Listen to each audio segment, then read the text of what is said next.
तो एक बार फिर से आप सभी का स्वागत कर रहा हूँ मेरे इस नए वीडियो के साथ। यहाँ हम देखेंगे अब धनु लगन के लिए जो अप्रैल का महीना आने वाला है, ये महीना आपके लिए किस प्रकार से रहेगा, आप कौन-कौन से इस मंथ में जो डिसीजन लेने वाले हो उनको प्लान कर सकते हो।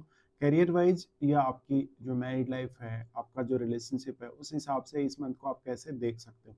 यहाँ सबसे पहले आप ये स्क्रीन पे जो अपना चार्ट देख पा रहे हैं, इसमें जो ग्रहों की कुछ स्थिति है इसी प्रकार से आपको दिखेगी अगर आप अप्रैल मंथ का गोचर अप्लाई करेंगे तो।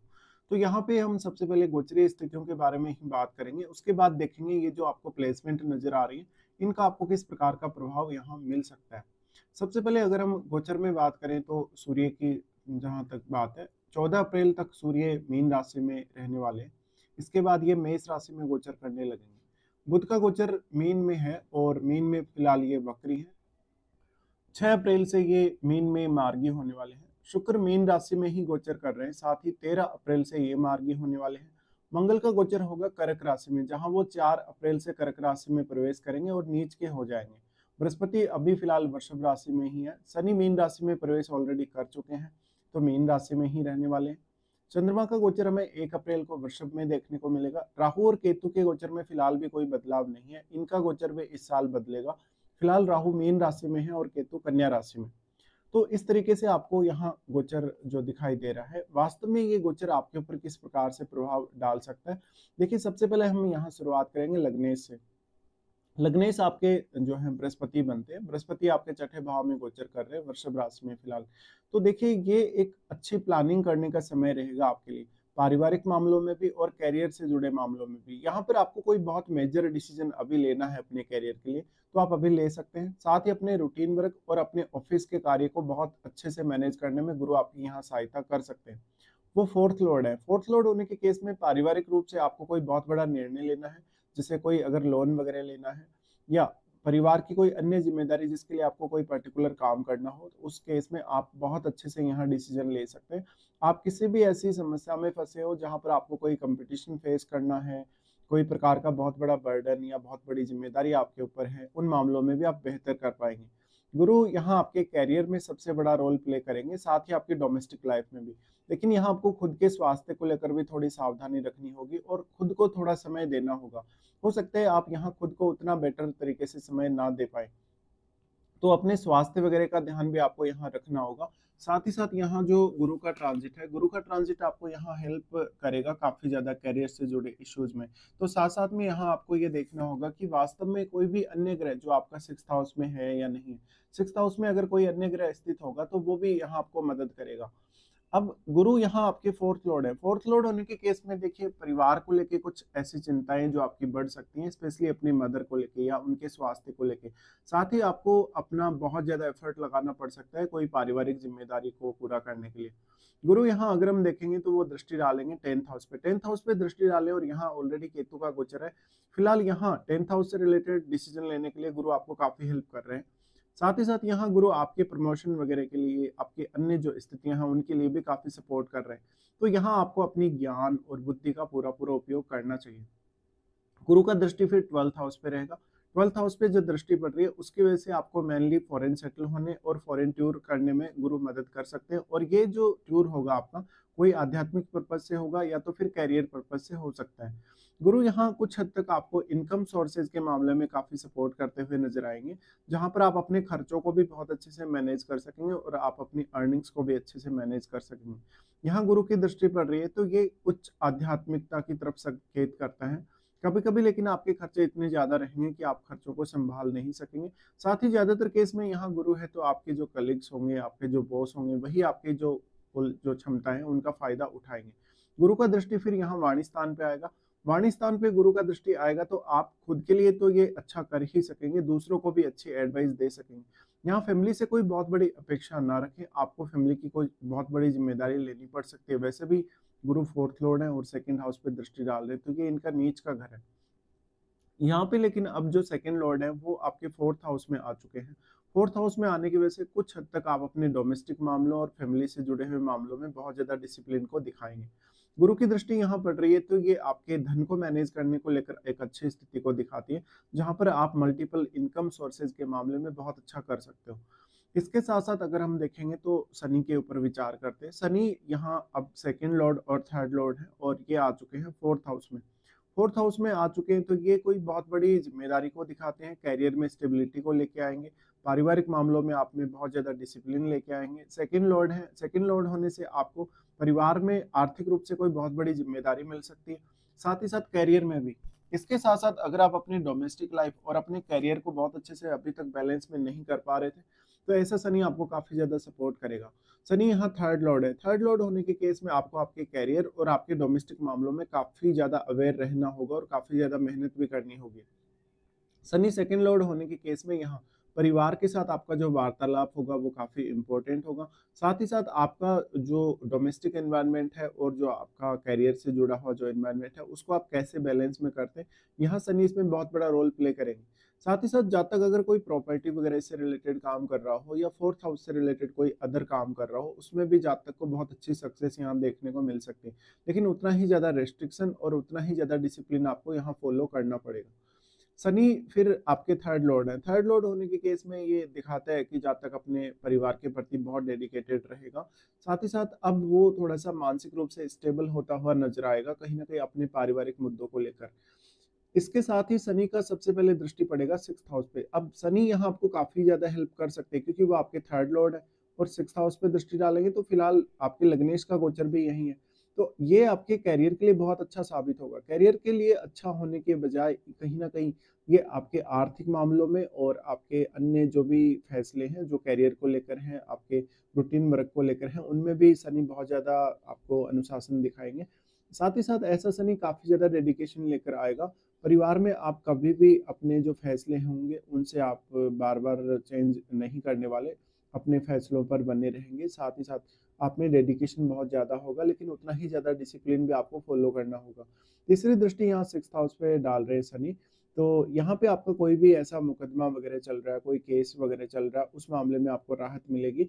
साथ ही स्वास्थ्य से जुड़े हुए मुद्दों पर भी आप अपना ध्यान केंद्रित कर पाएँगे। इसके अलावा जीवन में कोई बहुत बड़ी रिस्क लेके आप बैठे हैं, उन मामलों में भी आपका जो शनि है आपको सपोर्ट करेगा। शनि का दृष्टि फिर यहाँ पड़ेगा आपके 10th हाउस पे।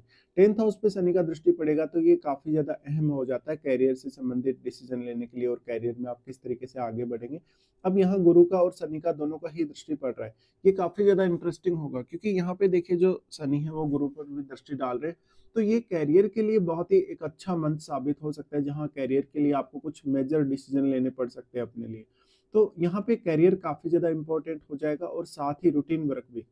फिर यहाँ शनि का दृष्टि पड़ेगा आपकी लगन पर। लगन पर जब शनि का इस तरीके से दृष्टि पड़ेगा, तो ये काफ़ी ज़्यादा अनुशासन लाता है, आप में धैर्य लाता है, साथ ही साथ उतना ही ज़्यादा जो है डेडिकेशन लाता है। साथ-साथ में आपको खुद को जानने में मदद मिलेगी, खुद की ज़िम्मेदारियों को समझने में मदद मिलेगी और करियर में आप कुछ ज़्यादा बेहतर कर सकेंगे। इसके अलावा आपका जो सेल्फ फ़ोकस है, खुद पर जो ध्यान है वो ज़्यादा रहेगा। तो इस तरीके से आप देख सकते हैं शनि के गोचर को। फिर हम यहाँ देखेंगे अब मंगल के गोचर को। मंगल यहाँ देखिए 5th लॉर्ड है और 12th लॉर्ड है। मंगल गोचर कर रहे हैं 8th हाउस में। 8th हाउस में मंगल गोचर कर रहे हैं, तो ये पारिवारिक मुद्दों को लेके, धन-संपत्ति को लेके किसी न किसी तरीके के विवाद को दिखाता है। अगर आप काफ़ी ज़्यादा फ़ास्ट ड्राइविंग करते हैं तो थोड़ा सावधानी रखनी होगी। आपको कुछ ब्लड रिलेटेड प्रॉब्लम्स हो सकती हैं, कुछ दुर्घटना वगैरह हो सकती है अचानक से। साथ ही यहाँ आपको अर्निंग्स को लेके कुछ बड़े उतार-चढ़ाव देखने को मिल सकते हैं। आपके जो भी इनकम सोर्सेज़ हैं, उन पे प्रभाव पड़ सकता है, आपकी डिसीज़न मेकिंग पे थोड़ा प्रभाव पड़ सकता है। यहाँ जो लोग मैरिड हैं, उनको अपने ससुराल पक्ष के साथ थोड़ा सावधानी रखनी होगी। उनके साथ आपका काफ़ी मतभेद या मनमुटाव किसी न किसी बात को लेके हो सकता है। अब ये 5th लॉर्ड है, 5th लॉर्ड होने के केस में जब यहाँ मंगल ट्रांजिट कर रहे हैं, ये जिन लोगों का रिसर्च रिलेटेड काम है या जिन लोगों का 8th हाउस रिलेटेड काम है, उनके लिए उनके एफर्ट्स को काफ़ी ज़्यादा बढ़ा देगा। यहाँ एग्रेसिवली आपको काम करने की आवश्यकता नहीं है, जितना ज़्यादा आप एग्रेशन दिखाएँगे, उतना ही आपको यहाँ नुकसान होगा। इसके साथ-साथ आपकी जो मैरिड लाइफ है, कहीं न कहीं पार्टनर के साथ भी थोड़ी-सी आपकी अंडरस्टैंडिंग कम रहेगी और क्योंकि आपके सप्तमें इस बीच मंथ में नीच के हो रहे हैं, नीच के होने की वजह से यहाँ जो प्रॉपर एक कम्युनिकेशन बनना चाहिए पार्टनर के साथ आपका, वो नहीं बन सकेगा। मंगल यहाँ 12th लॉर्ड है, 12th लॉर्ड होने के केस में जिन लोगों को भी अपने रिसर्च पर्पज़ या हायर स्टडीज़ के पर्पज़ से अगर विदेश यात्रा करनी है किसी को भी, उस मामले में मंगल काफ़ी बेहतर आपको सपोर्ट कर सकते हैं। मंगल यहाँ फिफ्थ लॉर्ड होके बैठे हैं, तो ये आपके एजुकेशन में किसी भी प्रकार का ब्रेक को दिखाता है, या एजुकेशन में कभी-कभी आपका मन नहीं लगे, आप कुछ स्पेकुलेटिव तरीके से इनकम प्राप्त करने के लिए देख रहे हो, तो इस प्रकार की प्रवृत्ति आपको मंगल देंगे। अब मंगल यहाँ से दृष्टि डालेंगे 11वें घर पे। 11वें घर पे जब मंगल दृष्टि डालें तो वो आपकी अपेक्षाओं को बढ़ाने का काम करेंगे, और क्योंकि जो 11th लॉर्ड है वो भी 4th हाउस में ही ट्रांजिट कर रहे हैं इस समय। तो यहाँ पे आपकी जो अपेक्षाएँ हैं, स्पेशली धन को लेकर, संपत्ति को लेकर और अन्य मामलों में जो भी आपके कुछ बड़े फैसले होंगे आपके जीवन को लेकर, उन मामलों में मंगल आपको काफ़ी एग्रेसिव बनाएगा। तो यहाँ खुद के ऊपर आपको कंट्रोल रखना ज़रूरी होगा, और आपके अगर चंद्रमा पीड़ित हैं, तो चंद्रमा पे आप ज़्यादा ध्यान दीजिएगा। मंगल का यहाँ आप जितना ज़्यादा रेमेडी वगैरह करेंगे, उतना ही ज़्यादा एग्रेशन आपका बढ़ेगा, तो आपके फिर निर्णय और भी ज़्यादा गलत होने की संभावनाएं बन जाएंगी। मंगल का दृष्टि फिर वाणी स्थान पे पड़ रहा है। वाणी स्थान पे मंगल का दृष्टि है, और नीच का मंगल अगर दृष्टि डाले तो परिवार के साथ कुछ हद तक वो विवाद करवा सकता है किसी किसी बात को लेके। तो परिवार के साथ कोई ना कोई परेशानी ऐसा मंगल आपको देगा ही। साथ ही अपनी वाणी पर कंट्रोल करें, और कोई भी बात पर आप प्रतिक्रिया देने से बचें। मंगल का दृष्टि फिर आ जाता है आपके थर्ड हाउस पे। थर्ड हाउस पे जो मंगल का दृष्टि आएगा, ये आपको एफर्ट करने में काफी मदद कर सकेगा, क्योंकि आपके जो थर्ड लॉर्ड है वो तो आपके फोर्थ हाउस में आ चुके हैं। लेकिन यहाँ मंगल का ज्यादातर केस में आपको शुभ प्रभाव देखने को मिलेगा। लेकिन आप कोई भी ऐसा बहुत ज्यादा साहसिक काम ना करें जहां पर आपके लिए बहुत ज्यादा रिस्क है, या आपके रिश्तों को लेकर भी कोई ऐसा काम ना करें जहां पर आपके रिश्तों में कुछ अनबन हो, जैसे अपने भाई बहनों के साथ या रिलेटिव्स के साथ। तो इस प्रकार का मंगल कुछ मामलों में जरूर आपको हेल्प कर सकता है। उसके बाद देखेंगे शुक्र को। शुक्र आपके सिक्स्थ लॉर्ड है। सिक्स्थ लॉर्ड होने के साथ साथ वो 11th लॉर्ड भी है, और फोर्थ हाउस में आ रहे हैं।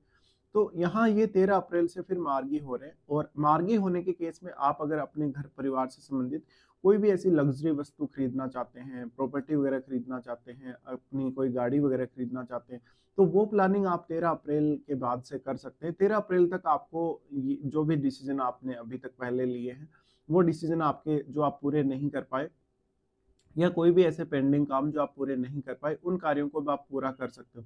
तो उनके लिए आपको एक बार फिर से प्लानिंग करनी होगी। यहाँ शुक्र 11th लॉर्ड है। 11th लॉर्ड होने के केस में हम ये मान सकते हैं कि शुक्र आपको धन से जुड़े मैटर्स में काफी सहायता दे सकते हैं। लेकिन यहाँ काफी सारे ये ग्रह स्थित हैं, तो इससे आपके जो रिलेशन होंगे फैमिली के साथ, उन पर काफी असर पड़ेगा, और परिवार के लिए कोई बहुत बड़ा खर्चा ऐसा शुक्र दिखाता है 13 अप्रैल के आसपास। फिर यहाँ ये मार्गी होने जा रहे हैं। मार्गी होने जा रहे हैं, तो आपके जो डोमेस्टिक सुख है, आपका जो डोमेस्टिक एनवायरनमेंट है, उसके ऊपर काफी ज्यादा असर पड़ेगा। शुक्र यहाँ सिक्स लॉर्ड में है। सिक्स लॉर्ड होने के केस में ये परिवार के लिए कोई बहुत बड़ी आपकी जिम्मेदारी को दिखाते हैं। शुक्र का प्रभाव पड़ेगा आपके 10th हाउस पे। 10th हाउस पे पड़ेगा तो करियर में भी कुछ हद तक ये आपको सपोर्ट करेंगे। इसके अलावा मेनली शुक्र आपको यहाँ नेम फेम के मामले में अच्छा सपोर्ट दे सकते हैं। इसके बाद हम देखेंगे बुध को।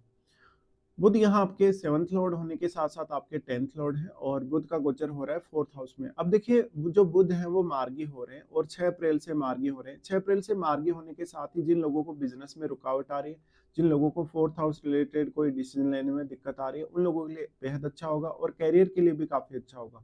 तो प्रमोशन वगैरह मिलने की संभावना, या कुछ नई जिम्मेदारियां कैरियर में मिलने की संभावना बन सकती है।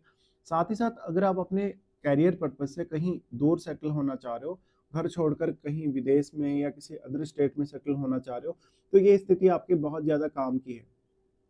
बुध फिर मार्गी होने से आपकी निर्णय क्षमता बेहतर होगी, और आपके अन्य कार्यों में भी बुध आपको काफी हेल्प करेंगे। यहाँ वो राहु के साथ है। राहु के साथ होने की वजह से यहाँ थोड़ा सा क्रिएटिविटी में भी आपको सपोर्ट मिलेगा। लेकिन ये जो वैवाहिक जीवन है, वैवाहिक जीवन के लिए उतना अच्छा स्थिति नहीं है। अगर आप अभी अभी विवाह करने जा रहे हैं, या फिर अभी गुरु आने तक आपको वेट करना पड़ सकता है। गुरु के यहाँ सप्तम भाव में आने के बाद ही आप अपने विवाह के लिए प्लान करें तो ज्यादा अच्छा रहेगा। यहाँ क्योंकि अब बुध है वो 7th लॉर्ड है। 7th लॉर्ड होने से आपका बिजनेस में जरूर बुध सपोर्ट कर सकते हैं, लेकिन नीच के बुध है तो थोड़ा सा कंफ्यूजन फिर भी आपको देंगे। इसके बाद हम देखते हैं चंद्रमा को। चंद्रमा आपके 8th लॉर्ड है, और 8th लॉर्ड होने के साथ साथ इनका जो शुरुआती गोचर रहेगा वो आपके 6th हाउस में रहेगा। 6th हाउस में रहेगा तो यहाँ देखिए आपके लग्नेश के साथ ही ये रहेंगे। तो यहाँ थोड़ा सा आपका जो इमेजिनेशन है वो बेहतर वर्क करेगा आपके लिए। साथ ही साथ आप अपना रूटीन वर्क कैसे संभालते हैं, आप अपने जो डेली के कार्य हैं उनको कैसे प्लान करते हैं, ये बहुत इंपॉर्टेंट हो जाएगा। शुरुआत में इनका गोचर लगभग आपको 1 या 2 दिन के लिए यहाँ देखने को मिलेगा। फिर चंद्रमा आ रहे हैं आपके सप्तम भाव में। सप्तम भाव में आ रहे हैं तो ये दूसरे लोगों के प्रति और जीवन साथी के प्रति आपको काफी इमोशनल करेंगे। कुछ ऐसे इमोशनल डिसीजन भी आप यहाँ लोगों के लिए ले सकते हैं। चंद्रमा आपके नेम फेम को बढ़ाएंगे, प्रसिद्धि को बढ़ाएंगे, आपको अच्छी निर्णय क्षमता प्रोवाइड करेंगे, साथ ही साथ आपके इमेजिनेशन में भी वृद्धि करेंगे। यहाँ अगर मैरिड लाइफ में ऑलरेडी आपको किसी भी प्रकार का इश्यू आ रहा है, किसी भी प्रकार की ऑलरेडी दिक्कत आ रही है, उस मामले में यहाँ ये आपको बेहतर सपोर्ट कर सकते हैं। फिर चंद्रमा यहाँ से प्रवेश करेंगे आपके अष्टम में। अष्टम में प्रवेश करेंगे तो वो अपने ही घर में आ जाएँगे, लेकिन वो मंगल के साथ रहेंगे। यहाँ थोड़ा-सा एग्रेशन आएगा आपकी वाणी में, साथ-साथ में आपके व्यवहार में भी। के साथ चंद्रमा के आने की वजह से आपके जो इमोशंस हैं, उन पर कंट्रोल आपका नहीं रहेगा। आपको कुछ गलत डिसीजन लेने पड़ सकते हैं। बहुत ज़्यादा एग्रेशन में आने की वजह से आपको कुछ और दिक्कतें भी हो सकती हैं। मंगल के यहाँ होते हुए वास्तव में अब आपको देखना होगा कि यहाँ चंद्रमा कितने समय तक आपको प्रभावित कर पाते हैं, क्योंकि ये आपके अर्निंग्स पर और आपके ओवरऑल ग्रोथ पर काफी ज्यादा प्रभाव डालेंगे। तो चंद्रमा अपने ही घर में होंगे तो आपके ऊपर इमोशंस बहुत ज्यादा हावी रहेंगे। इसके साथ साथ आर्थिक रूप से कोई बहुत बड़ा फैसला या आर्थिक रूप से कोई बहुत बड़ा उतार चढ़ाव आपको देखने को मिल सकता है। इसके बाद हम देखेंगे सूर्य को। सूर्य आपके 9th लॉर्ड है। 9th लॉर्ड होने के साथ-साथ इनका जो गोचर है आपके 4th हाउस में रहेगा। 4th हाउस में ये लगभग 14 अप्रैल तक रहेंगे। 14 अप्रैल तक की इनकी स्थिति करियर के लिए अच्छी कही जा सकती है। अगर घर से कहीं दूर सेटल होना हो, दूर लंबी दूरी की यात्रा करनी हो, अदर स्टेट जाना हो या इवन फॉरेन भी अगर जाना हो, तो यहाँ आपको सूर्य का सपोर्ट रहेगा। बट पारिवारिक मामलों में थोड़े मतभेद होने की संभावना उतनी ही ज़्यादा होगी। ऐसा सूर्य आपके करियर में भी उतना बेहतर सपोर्ट नहीं कर पाएगा। फिलहाल यहाँ राहु का गोचर है, तो आपको थोड़ा-सा यहाँ धैर्य रखना होगा। साथ ही साथ ये पिता के साथ कुछ संबंधों को लेके भी प्रॉब्लम्स आ सकती हैं और परिवार के लोगों के साथ भी। सूर्य यहाँ से फिर जब अपना राशि परिवर्तन करेंगे तो आपके 5th हाउस में आ जाएँगे। 5th हाउस में सूर्य का आना हम काफ़ी बेहतर मानेंगे आप लोगों के लिए। यहाँ सूर्य उच्च की स्थिति में आ जाएँगे, तो आपको फैसले लेने, सोचने-समझने में काफ़ी हेल्प मिल जाएगी, संतान से जुड़े मैटर्स में भी और अपनी लव लाइफ में भी। सूर्य अब 9th लॉर्ड है। 9th लॉर्ड होने से ये आपकी उच्च शिक्षा पर बहुत अच्छा प्रभाव डाल सकते हैं। आपकी इमेजिनेशन को काफ़ी फ़ास्ट कर सकते हैं। सूर्य यहाँ से फिर दृष्टि डालेंगे अपने 11वें घर पे। 11वें घर पे जब ये दृष्टि डालें तो आपकी अर्निंग्स में आपको सपोर्ट मिलेगा। आपके पास कुछ नए इनकम सोर्सेज़ बनेंगे। साथ ही आपका नेटवर्क विस्तार होगा, बहुत नए-नए लोगों के साथ आप जुड़ेंगे और जिन लोगों के साथ भी आप जुड़ेंगे, उनके साथ कहीं न कहीं आपका जो व्यवहार होगा वो काफ़ी मैटर करेगा। सूर्य के यहाँ दृष्टि के पड़ने से जिन लोगों के साथ भी आप कॉन्टैक्ट में आएँगे, ज़्यादातर केस में आप उनका अच्छे से फ़ायदा उठा सकते हैं और आपका नेम फेम भी बढ़ेगा। नेम फेम बढ़ने से कहीं न कहीं आपको एक बहुत अच्छा एक ऐसा अवसर मिलेगा लाइफ़ में, जहाँ पर आप अपने लिए कुछ बेहतर कर सकें और दूसरे लोगों के साथ जुड़ के आप उनका कहीं न कहीं अच्छे से फ़ायदा उठा सकें और उनको अच्छे से लीड कर सकें। सूर्य की यहाँ जो दृष्टि पड़ रही है, वो आपको अर्निंग्स के मामले में बेहतर सपोर्ट करेगी। आप अपने धन से जुड़े हुए जो निर्णय हैं, वो काफ़ी फ़ास्ट ले सकेंगे। तो सूर्य का आपके 5th हाउस में आना ज़्यादातर केस में आपकी एजुकेशन, आपके संतान से रिलेटेड मैटर में आपको डिसीज़न लेने के लिए बहुत अच्छे से सपोर्ट करेगा। इसके बाद हम देख लेते हैं कौन-कौन से अच्छे दिन हैं, कौन-कौन से आपके लिए खराब दिन हैं इस मंथ में। राहु और केतु के लिए हम अभी कोई भी विशेष चर्चा यहाँ नहीं करने वाले, ऑलरेडी इनके बारे में काफ़ी बार पहले चर्चा हो चुकी है। अगर हम अच्छे दिनों की बात करेंगे तो यहाँ पे धनु लगन वालों के लिए 12 से 14 तारीख तक, 17 से 19 तक और 22 से 24 तक ये दिन बेहद अच्छे निकल के आ रहे हैं आप लोगों के लिए। अगर आपका कोई भी काम नहीं बना है, जो काम आपका बनने वाला था लेकिन काम में किसी भी तरीके से रुकावट आ रही है या आपके अन्य जो भी महत्वपूर्ण डिसीजन है आप इन दिनों में ले सकते हैं। इसके साथ ही देखेंगे कौन-कौन से खराब दिन हैं जो आपको थोड़ा-सा डिस्टर्ब कर सकते हैं। चंद्रमा का गोचर जब वृषभ में होगा तो 6 और 7 को ये स्थिति आपके फ़ेवर में नहीं होगी। इस दौरान आपको काफ़ी एंग्ज़ायटी, स्ट्रेस का सामना करना पड़ सकता है। रूटीन वर्क की वज़ह से खुद पर आप उतना अच्छे से ध्यान नहीं दे सकेंगे। चंद्रमा का गोचर जब कर्क में होगा, तो कर्क में 10 और 11 को ये स्थिति बनेगी। यहाँ आपको मानसिक रूप से चिंता ज़्यादा रहेगी, स्ट्रेस रहेगा और आपके कुछ गलत फैसले भी इस वजह से होंगे। यहाँ चंद्रमा के होने से मेनली क्योंकि मंगल का गोचर है ऑलरेडी कर्क में, इसलिए आपको बहुत ज़्यादा गुस्सा आना, बहुत ज़्यादा व्यवहार में कुछ परिवर्तन होना, इस बात की संभावना बनती है और आर्थिक रूप से कुछ बहुत गलत फैसले आप ना ले लें 10 और 11 को। चंद्रमा का फिर गोचर होगा 20 और 21 को जो आपके 12th हाउस में होगा। इस दौरान आपको संतान और अपने फैमिली की चिंता काफ़ी ज़्यादा बढ़ेगी। आपसे कुछ गलत डिसीज़न हो सकते हैं, आपके प्रॉपर्टी रिलेटेड या अपने खर्चों को लेके कुछ ऐसे गलत फैसले जो आपको काफ़ी परेशान कर सकते हैं। इसके साथ-साथ आपको अपने स्वास्थ्य का भी ध्यान रखना होगा 20 और 21 को। तो ये कुछ प्रॉब्लम वाले दिन आप लोगों के लिए रहेंगे। फिलहाल हम यहाँ डिस्कशन कर चुके हैं। आपको वीडियो देखने के लिए धन्यवाद।